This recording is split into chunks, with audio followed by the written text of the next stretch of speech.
Hola a todos, en este vídeo voy a hablar sobre Enrique Gil y Carrasco. Primero hablaré un poco de su vida y después de su obra cumbre, de su obra principal, El Señor de Bembibre. Primero contaré el argumento de esta obra y finalmente algunas de sus principales características. Enrique Gil y Carrasco nació en Villafranca del Bierzo el 15 de julio de 1815. Cuando era pequeño la familia se trasladó a Ponferrada, donde estudió en el Colegio de los Padres Agustinos. Entre 1829 y 1831 estudió en el Seminario de Astorga, para pasar después a la Universidad de Valladolid. En 1836 se trasladó a Madrid, donde frecuentó las reuniones de El Parnasillo. Espronceda lo ayudó a leer públicamente la composición Una gota de rocío, de Gil Carrasco, que fue publicado después en El Español. En 1838 inició su colaboración en el Correo Nacional, y ese mismo año uno de sus poemas, La niebla, fue seleccionado para el álbum de sus composiciones poéticas que el Liceo regalaba a doña María Cristina de Borbón. En 1839 su estado de salud empeoró y volvió a Ponferrada a pasar una temporada con la familia, y allí escribió su primera novela. De regreso a Madrid obtuvo un puesto en la Biblioteca Nacional y fundó con su amigo Miguel de los Santos Álvarez la revista El Pensamiento. Tras la muerte de Espronceda, en 1842, escribió la novela que le dio la fama, El Señor de Bembibre, considerada la novela histórica española más importante de la época romántica. En 1844 se trasladó a Berlín para desempeñar su cargo de representante de España en Prusia. Finalmente falleció el 22 de febrero de 1846 a los 31 años de edad.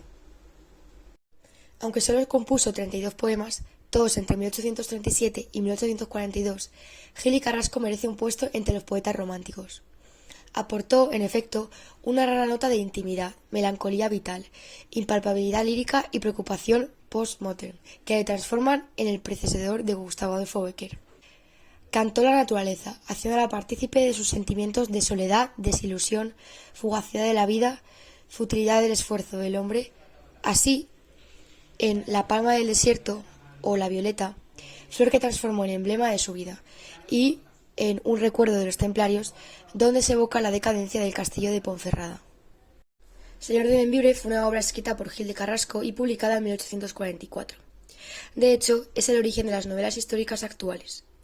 La ubicación geográfica, es decir, el lugar donde se desarrollan los hechos, es en la comarca de Bierzo, lugar donde también nació el autor. Nos tenemos que remontar al siglo XIV, donde se produce una lucha entre las tropas del rey Fernando IV y los caballeros templarios. También trata temas como el amor, la intriga, la acción, y hay una importante presencia de la naturaleza y los paisajes. Primero vamos a hablar del marco histórico.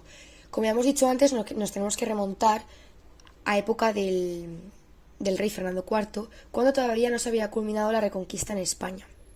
En estos tiempos se produce una persecución contra la Orden del Temple, es decir, los templarios, debido al poder que estos habían acumulado durante los años. Los reyes europeos se sentían amenazados por el poder que tenían, por las riquezas y los castillos que tenían en sus territorios.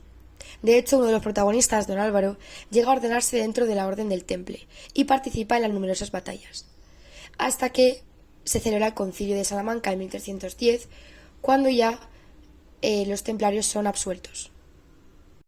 En cuanto al argumento central, todo girará al señor de Bembibre y don Álvaro y su deseo de amor con Beatriz. De hecho, don Álvaro y Beatriz están enamorados. Sin embargo, su padre, don Álvaro, y su mujer, que son los señores de Alganza, han comprometido la mano de su hija Beatriz al conde de Lemos, que es un señor militar temido por todos debido a su poder y a sus numerosas tierras. Don Álvaro se mete en la Orden del Temple y allí se medirá en batalla con el conde de Lemos. De hecho, lo derrota y eso le abre puertas a que se pueda casar con Beatriz. Sin embargo, también hay un problema, y es que don Álvaro, cuando se metió en la Orden del Temple, tuvo que hacer voto de castidad. El padre de Beatriz, triste al tener que obligar a su hija a casarse con un conde al que ella no quería, consiguió una bula papal para cuando regresase don Álvaro y se pudiera casar con él. Cuando don Álvaro regresa, se casan. Sin embargo, Beatriz estaba enferma y muere al día, y su padre muere después de un tiempo. El de Bembibre deja sus tierras a sus criados e, inmerso de la locura, comienza a recorrerse ciudades ya que se vuelve loco. Este es el final dramático de esta novela. Ahora vamos con la narración. El autor decidió utilizar un lenguaje bastante recargado y un ritmo lento para contar la historia. Todo esto a través de un narrador externo omnisciente, que realiza la narración de forma cronológica lineal, pero a veces hace retrocesos para volver atrás en algún acontecimiento y explicar lo que ha sucedido. Te hemos dicho antes que es una novela donde unos acontecimientos históricos tienen un peso bastante importante y que también se habla sobre el patriotismo de vencer en la batalla y de intentar conseguir el bien para la nación, que es un rasgo de la literatura romántica. También tiene el sentido de la melancolía y la fuerza del destino y, por supuesto, el sentimiento exaltado del amor, tanto de don Álvaro como de Beatriz, que cae enferma ya que su situación no mejora y no se puede casar con don Álvaro.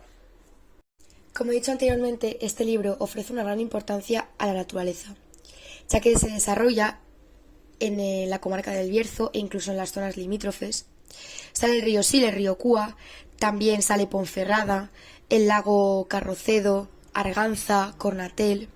También salen montañas, pueblos, castillos, por donde se van moviendo todos los personajes de este libro. Y bueno, hasta aquí ha terminado el vídeo y espero que os haya gustado.